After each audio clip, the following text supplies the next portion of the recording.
সেহরি কিন্তু নিজে হাতে খেতে হয়। তুমি অল্প একটু নিজে হাতে চিকেন খেয়ে আসো। নামাজ মানে এমন একটা কঠিন কাজ।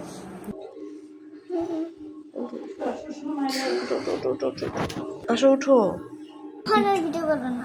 আচ্ছা ঠিক আছে উঠো, অল্প একটু আছে। খাওয়া শুরু করো,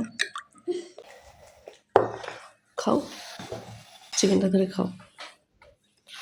আজকে ছিল আমাদের প্রথম রোজা। আলহামদুলিল্লাহ খুব সুন্দরভাবে আজকের রোজাটা শেষ করেছি। আসসালামু আলাইকুম এভরিওয়ান, সবাইকে ওয়েলকাম করছি আমার ছোট্ট পরিবারে। এই বছর আমরা আবার নতুন করে তারাবির নামাজ পড়ার সুযোগ পেলাম। এটার জন্য অবশ্যই আল্লাহর কাছে শুকরিয়া আদায় করা উচিত।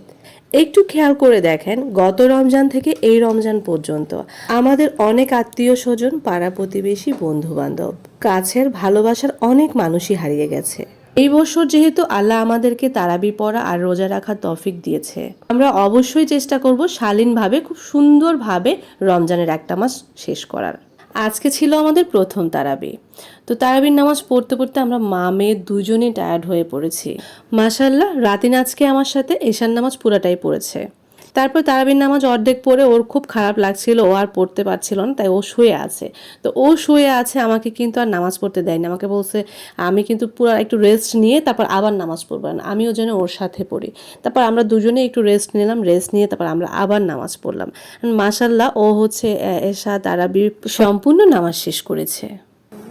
নামাজ মানে এমন একটা কঠিন কাজ। নামাজ সবসময় পড়লে আর কঠিন কাজ হয় না। রাতে ঘুমানোর সময় বলে রেখেছিল সেহরিতে যেন ওকে ডেকে দেয়। তো সেহরিতে ডাকতে যাবো, ঘুম থেকে ও চোখ খুলতে পারছিল না। তারপর ও বলতেছিল আমি সেহরি খাবো, সেহরি খাবো। তো এই জন্য হচ্ছে ওকেও ডেকে তুললাম। হাত ধুয়ে আসো।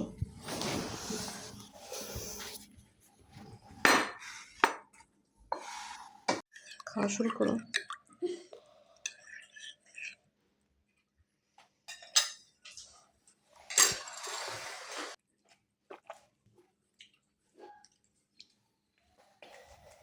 সেহরিতেও তেমন কিছুই খেতে পারেনি, এক পিস চিকেন খেয়েছে আর ভাত ওভাবেই ছিল।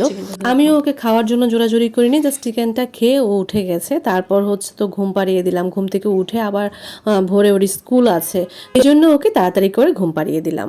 তারপর এই তো আমরাও খাবার দাবার শেষ করে তারপর নামাজ পড়লাম। নামাজ পড়ে আমরাও ঘুমিয়ে পড়লাম। ঘুম থেকে উঠে আবার হচ্ছে খুব তাড়াহুড়া করে ওকে রাতিনকে রেডি করিয়ে স্কুলে পাঠিয়ে দিয়েছি। ওর অনেক বেশি ঘুম পাচ্ছিল, আজকে স্কুলে যেতে ওর অনেক বেশি কষ্ট হয়ে গেছে। এইটা ছিল আজকে আমার ছোট্ট একটা ব্লগ। আমার ভিডিওগুলো ভালো লাগলে অবশ্যই লাইক কমেন্ট করবেন। আর আজকের মতো এখানেই বিদায় নিচ্ছি। আল্লাহ হাফেজ।